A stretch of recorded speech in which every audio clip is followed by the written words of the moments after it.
مرحبا. نعم يا أخي، تفضلوا.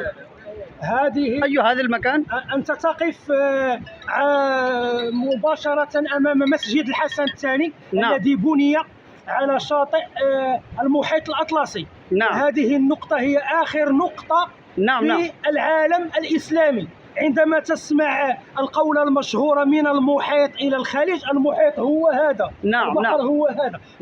ليس شيء ما وراء هذا البحر إلا القارة الأمريكية. الله أكبر. الله أكبر. والله العظيم يا شيخ، جزاكم الله خير. نعم ये कह रहे हैं कि यहाँ पे इस्लामी हुकूमत ख़त्म हो जाती है। इस्लामी हुकूमत का बिल्कुल आखिरी किनारा है।